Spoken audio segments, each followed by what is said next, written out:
Hi, everybody, and we're here with Aaron Frank, the principal faculty at Singularity University. Aaron, thanks for being with us today. Thanks so much for having me.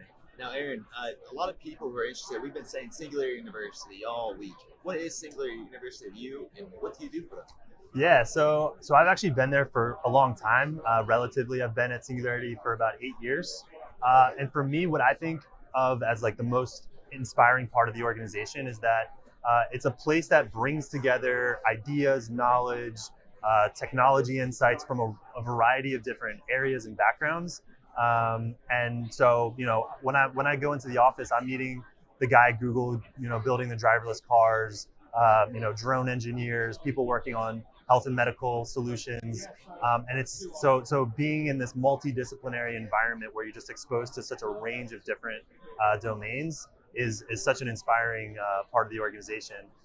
And so what I do there is I focus primarily on augmented and virtual reality as a technology area. And so I'm a full-time researcher, writer, and I teach a lot in our executive education programs. What's the difference between augmented and virtual reality? Yeah, it's a great question, very common question. So, in these terms, it's such a new area. The terms are getting, used and thrown around, quite liberally. But it's probably helpful to think of them as really the same technology, but on two different ends of the spectrum. So when people are referring to virtual reality, what they're primarily referring to is a head-worn device that fully immerses you inside of a virtual environment.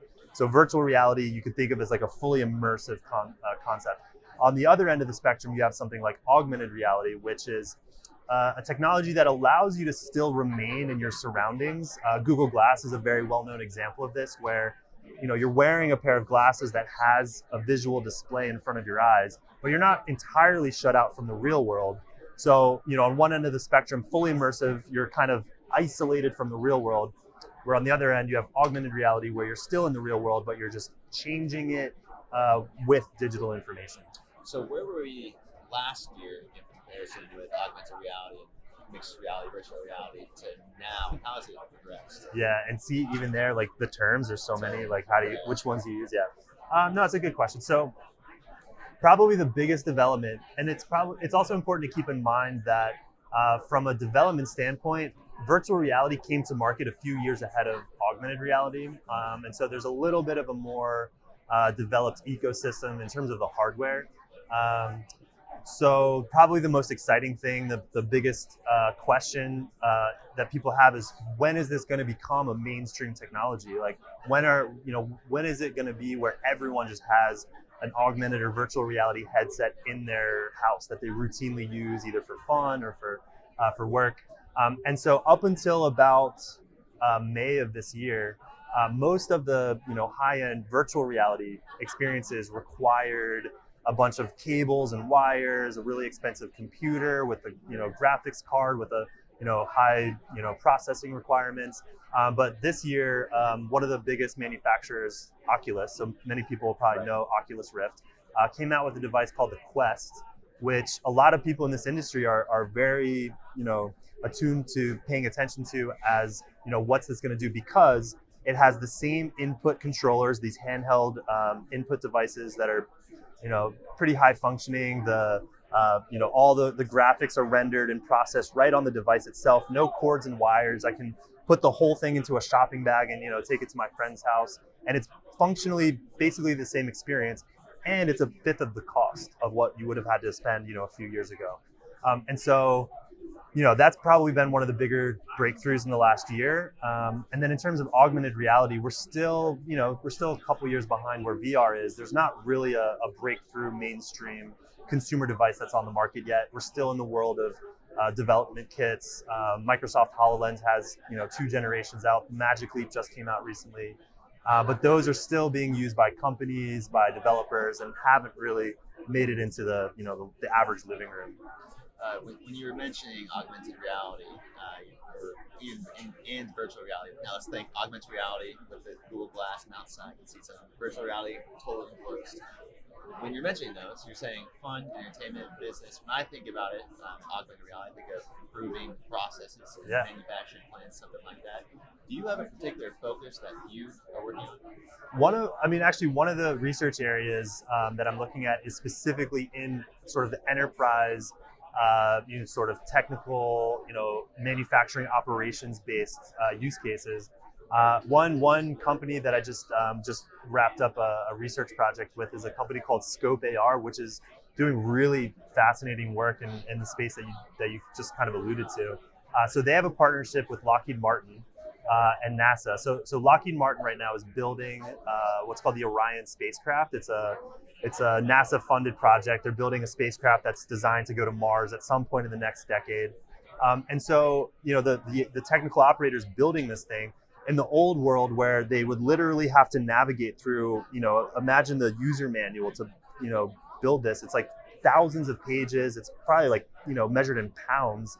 And so if you're a technician, you have to find the right table, look up the right torque setting, memorize that torque setting before you go and find your tools, and then go to the the paneling before you screw in the right thing, and then you have to get quality assurance to come in, verify that it's good.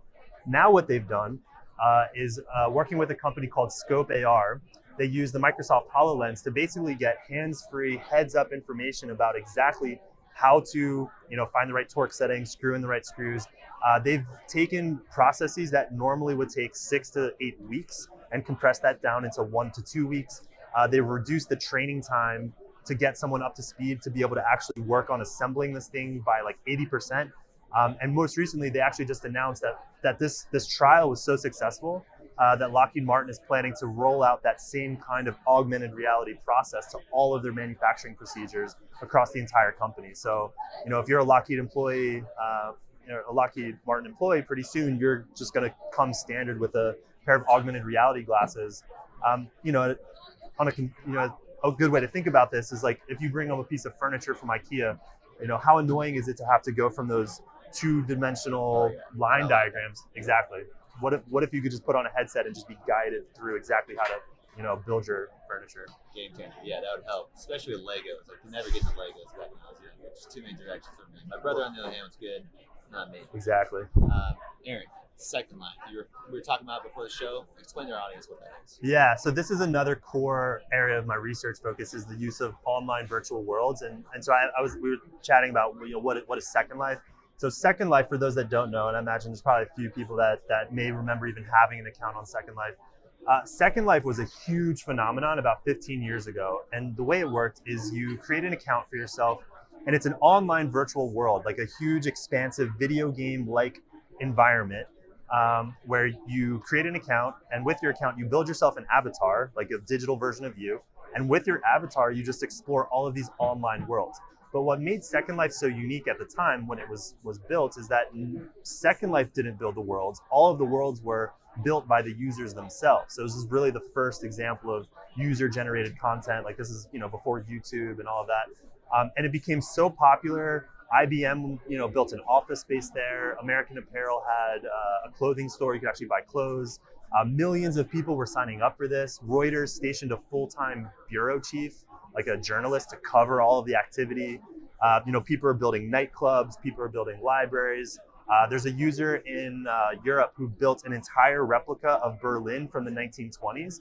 And so she rents apartments. If you, let's say, wanted to live in 1920s Berlin in Second Life, there are people that have, paid rent monthly. And here's the thing that's crazy is probably the biggest breakthrough was that there's a real economy that exists there. There are people that buy and sell virtual goods and services, like this person that rents out apartments in Berlin, or people that sell, virtual sunglasses to your avatar. And so, a lot of people might be asking, oh yeah, I used to have an account on Second Life. Whatever happened to it? So Second Life still exists. It's still a massive platform, and it's the in-game economy was so big. So last year, the number of transactions, people buying and selling virtual goods and services inside Second Life was $500 million. So that means the GDP of Second Life today is larger than some countries. Like that's how massive this, if you've seen Ready Player One, it's basically that concept, this online virtual space. So that's a 15-year-old technology. And so I think what we were chatting about is that, there's already these new platforms that are kind of like successors to Second Life that are starting to come online. And that's been a really, kind of an exciting area in the space right now. And that's a 15-year-old technology. Well, how about the 13, the 12, and 11-year-olds that are buying goods on Fortnite right now? Great example. I mean, you just see this pattern continuing. Yeah. The question is as a leader in this space, what do you think about as the ramifications? There's been a lot of talk recently about it contributing to mass killings. Whether you believe it or not, will this be stopped? I guess is the question. And where do you see this going? What will what be stopped? Well, the progression of AR and virtual purchases and reality stuff. Well, it's interesting that you bring up Fortnite because I think that's a mind-blowing example of exactly where society seems to be trending. Like one of the questions is why did Second Life, never really, dominate our online lives? Like, it was on the cover of Bloomberg Business Week. Like, they went from like 0 to 1 million users in like less than a year. And then all of a sudden their like growth flatlined. And the question is why? And if you think about all of the ingredients that are required to make AR and VR a real thing, it's like, well, user-generated content only really became really popular after Second Life was invented. What about spending time interacting with people online? Well, before Second Life, there was no Facebook, there was no Twitter. This idea of interacting with people digitally that you don't see in the real world, that didn't really exist back then. And then maybe the biggest thing is like Second Life predated the Apple App Store. So the idea that you're going to spend real money on a virtual good or service, like that wasn't even a concept. Right. And so in the last 15 years, society has become way more like a virtual society. And Fortnite is a great example. Like this is a free to play game that kids are spending, $300 million a month on literally cosmetic, dance moves and sunglasses and whatever. Like that's how mainstream this has become. I think society is moving towards a world in which this is just part of our lives. We are becoming a virtual species in some way. Fortnite's such a cool example because kids are really starting to use that as like a social space more than it's disguised as a video game, but kids are using it as like a place to go to hang out with each other as well. And that I think is, the promise of our, what the virtual world could be. I think it's so cool that my little cousins can play it and speak with someone in another country and be on the same page. Yeah. I just think that's the coolest thing. But there are some ramifications. Is there anything that you are worried about at all or that concerns you with this such a fast progression? Yeah. I mean, for sure. There's definitely a range of question marks around all of these technologies. The thing with augmented and virtual reality is that really they don't raise any new questions or concerns. I mean, it's the same challenges that we face with like TV. Like we take for granted how new, ubiquitous TV sets are, right? Like we're like the first generation that grew up with like, sticking headphones into our ears to listen to music all the time. Like, when we get older, are we going to have like damaged ears? Because, we don't know, right? And it's the same with all of these technologies. The key difference with something like augmented and virtual reality is that it's such an immersive technology that it brings all of these questions of like, overexposure to certain kinds of media, or, are we going to lose touch with the real world because we're too busy, spending time in our virtual worlds? But that's not unlike, if people are questioning, what cell phones are doing to kids' brains when you go out to dinner and they're sitting, looking at text messages. It's just, so yeah, of course, there are, a whole laundry list of concerns that, we should be worried about or at least paying attention to. But I think these are all questions that we're just going to have to sort of learn as we go. And that's, Yeah, absolutely. Well, Aaron, it's been a pleasure talking to you today. Cool. Learned a lot. Now, we're Readers Magazine. Obviously, you've had some mentors at Singularity University. You've gone through AR and VR, and you have a nice vision. You're working to achieve that. How would you define real leadership? How would I define real leadership? Leadership? I've had the privilege at Singularity University of having people that I've worked with that have really shown me. I've had good leaders. I've been exposed to good leadership and bad leadership, and consistently the best leaders that I've worked with are those that, like, when I hear the term leader, I have this mental image of like someone in front or someone like telling you or dictating what it is you're supposed to do. But every great leader I've had have like come to me and just said, what can I do to help you? What can I do to empower you? how can I best, facilitate, what you're doing, and as let's build this together. And leaders, the leadership to me is someone who listens well, and is really empathic in trying to understand the concerns of those around them and solving people for those around them. And that's something that I want to take forward. If I'm running a team, I want to solve problems of the people. I want to get out of the way of the people around me, and help solve problems that they're running into, so they can, move forward with what they're motivated to inherently do anyway. Well said. Well, it's a great opportunity you have, Aaron, and I appreciate you taking your time to come speak with us today at Leaders Live. For those listening out there, I'm Kevin Edwards. For Aaron Frake, I'm Kevin Edwards, telling you all to always keep it real.